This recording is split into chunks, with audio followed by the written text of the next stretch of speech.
It was late October in Ravensdale, a quiet town that never felt alive after dark. The streets emptied by 7 p.m., and people whispered about one place, Ravensdale High School. Closed for over 20 years, it stood at the end of a lonely road, surrounded by leafless trees and fog that never seemed to lift. Locals said, the school never forgot its final night, and neither did the girl who died there. Alex parked his car just outside the rusted school gates. The air was thick with the smell of old rain and metal. Sara stepped out, wrapping her jacket tight.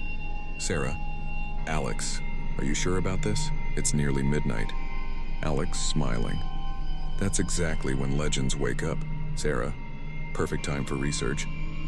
They were both final-year students in paranormal psychology, working on a thesis about abandoned institutions and residual energy. But for Sara, this wasn't research anymore, and it felt personal, like something was pulling them here. The school building loomed ahead, broken windows, cracked bricks, vines crawling up the walls. As Alex pushed the door, it opened with a groan that sounded almost human.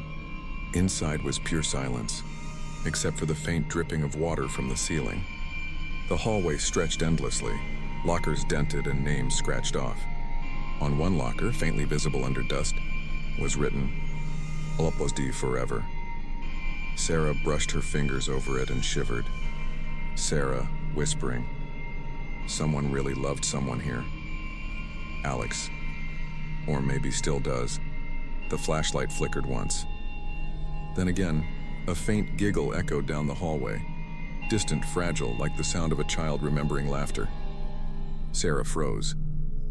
Alex grinned nervously. Recording started, he whispered, raising his camera. They began exploring the classrooms, dust-coated desks, toppled chairs, faded textbooks. On one chalkboard, the words were still faintly visible. Final Exams, 2003. But on another board, the chalk was fresh white, clean and new. It said, I'll wait for you after class. Sara's heartbeat quickened. Alex, someone's been here. This isn't old. Before Alex could reply, a soft piano note drifted through the hallway. Just one. A long, sad note that hung in the air, then vanished. They looked at each other. The music room. At the end of the corridor stood a wooden door marked Music Room.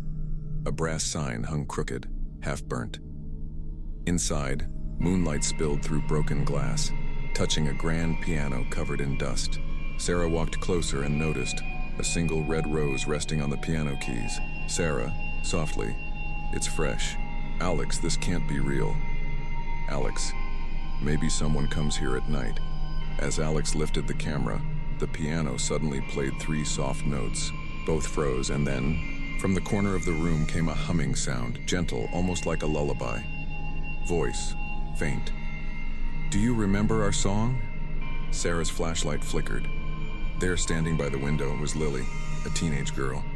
Long, dark hair, pale skin, eyes full of tears. She looked fragile. Not terrifying, but heartbreakingly lonely. Sara stepped forward slowly.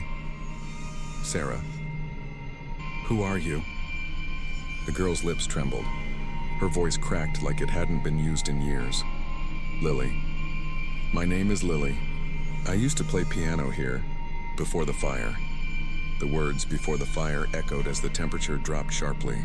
Frost formed on the window glass. Sara and Alex could see their breath. Alex's camera light blinked red, but he hadn't turned it on.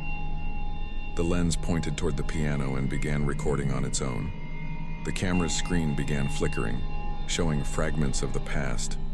A young girl laughing as her teacher, Mr. Daniels, played piano beside her. Then a letter. Meet me tonight after class. We'll leave together. D. But the next frame showed Lily sitting alone in the music room, holding flowers, waiting. Time passed. He never came. A candle tipped. Fire spread across the floor.